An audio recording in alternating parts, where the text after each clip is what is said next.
All right. Let's get this started. It's gonna be a little bit of a different video today.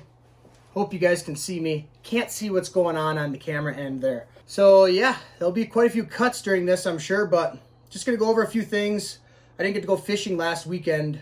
I was on call, and that was the first week I didn't get to go for, I don't even know how long, a very long time, because I usually get out of my on-call and bribe my coworkers to let me go cast a line. I'm just gonna go over a few things recently that I got at a pretty decent price here. Yeah, and drink a red beer while I do it. So, first off, Trilene, which I don't prefer, but it is 100% fluorocarbon. Berkley Trilene, 100% fluorocarbon. It's 50% off at Cabela's right now, and these were $9 a piece, and that's for 200 yards. So I got 6 pound, 10 pound, and 15 pound to kind of spread out the range a little bit. I'll mostly be using this for leader. I probably won't spool this up on any of my reels quite yet and just run leaders with it. I've never ran 100% fluorocarbon from Berkley before. I usually run P-line, which obviously gets pretty pricey. And then I've used Berkley. I have used Berkley Vanish before, which I believe is fluoro, but I don't know if it's 100% fluoro.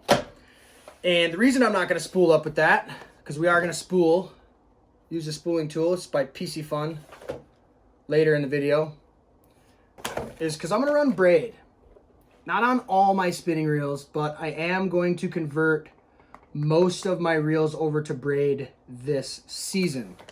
With ice fishing, it was gold this year. I noticed a huge difference. Last year I ran just fluoro, and I ran a higher pound test, and then would still run usually lower pound leaders and just swap them out depending on what species I was targeting. 20 to 30 feet of water, jigging, and you feel the bite, and it's just instant. Even with a 2 or 3 foot fluorocarbon leader. So I truly think it's the juice. I don't know. A lot of people are running braid already on their spinning reels for certain applications for open water, and I have not yet. So 15 pound bright yellow Power Pro in a 300 yard spool. So we're gonna get to that here in a minute.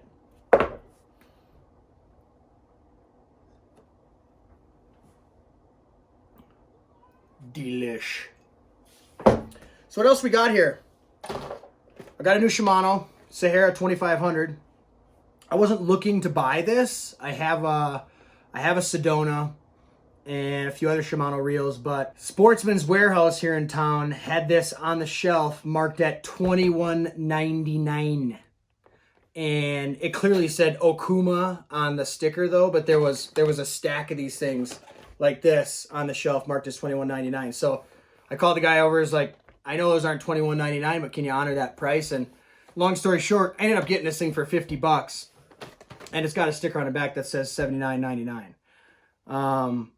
I'm Shimano from the start. Most of my reels are Shimanos at this time, and I figured for that price, I mean, I didn't really need it, but yeah, once again, got it for $50. So we're gonna be spooling that up today. Next, these Daiwa combos. So I got 2 of these. Don't ask me why. Actually, do ask me why, because I'm going to explain it to you. This is the Daiwa Revros, however the hell you pronounce it. 2500 4BI. It's only a 4-ball bearing. It's a 5:6 to 1 ratio, and it's a 2500 series reel, and it's last year's model. So currently, the Daiwa Revros are, I think they're $50. I think 50 or $60. It was one of the reels I was kind of looking at in that $50 range to get on one of the rods I had bought.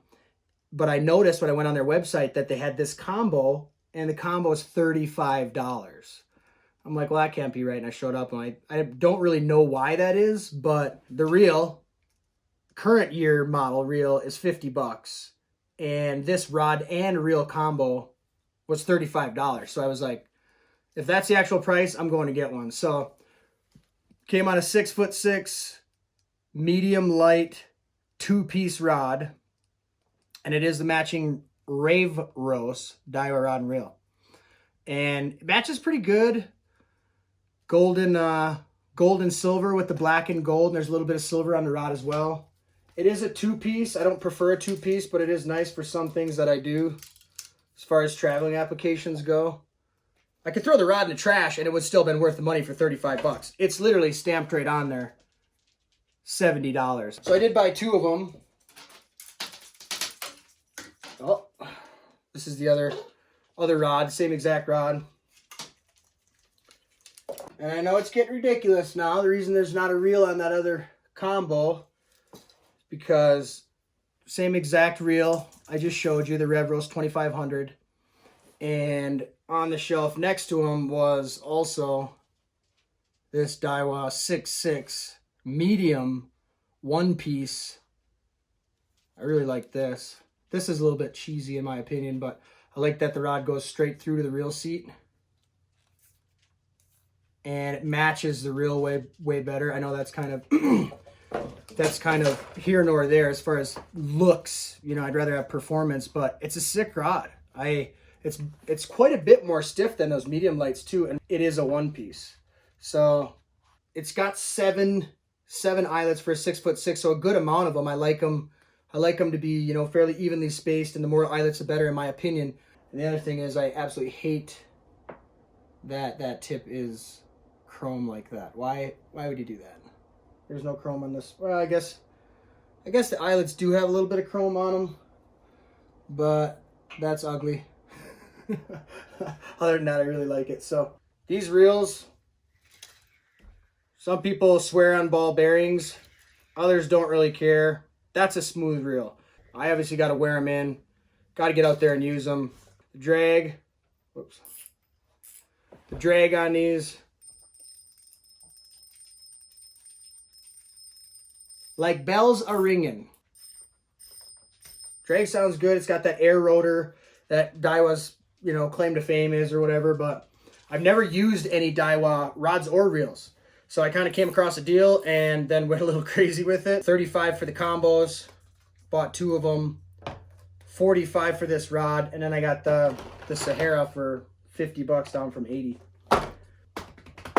Yeah, let's get to spooling up some reels here. Once again, I'm using it's just the PC Fun. I think it's the pretty average, pretty cheap one online spooling tool, but it makes a ton of difference, or at least it did when I was spooling up with fluorocarbon for line twist.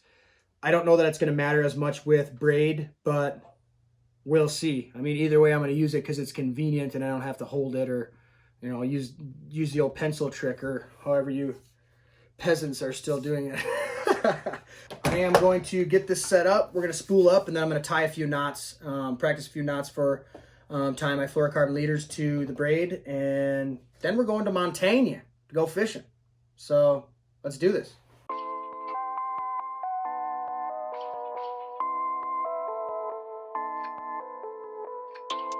And the other thing I forgot to mention too is you want backing for braid. A lot of guys use mono, or whatever's cheap, I guess. I'm sure you could use fluorocarbon too. I just use electrical tape. One time around, it doesn't ruin it in any way whatsoever, and the braid sticks to it. So that's what works for me. It's cheap and it's easy.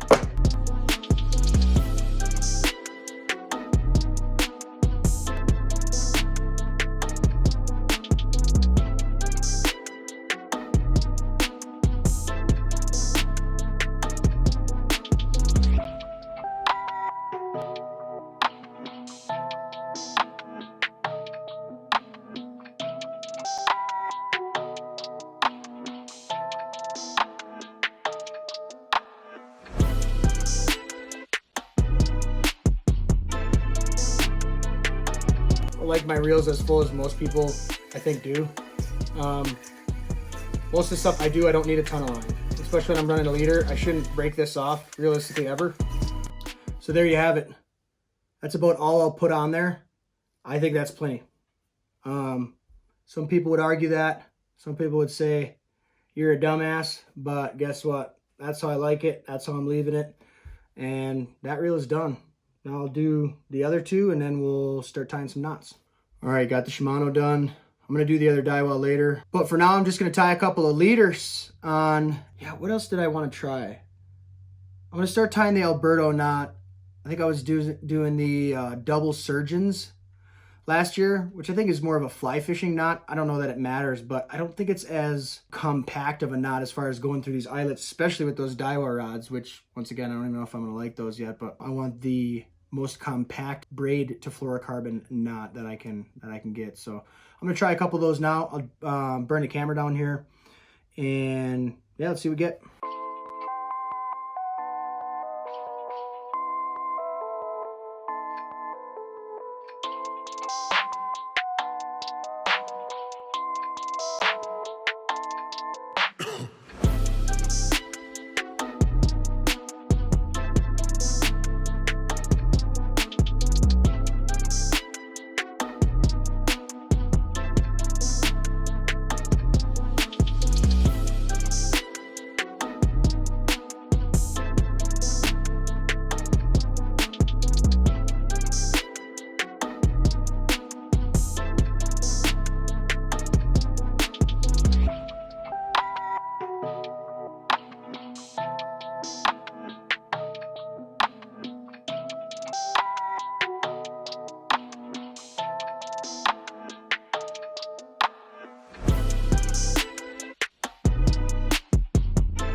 So that'll do it for today. Like I said, a little bit of a different video. I hope you guys did enjoy it. Got a few good deals on this stuff, and just thought I'd kind of, go over what I'm going to be running here the next couple months, at least until I cave and buy more gear. But stay tuned, and we'll see you on the next one.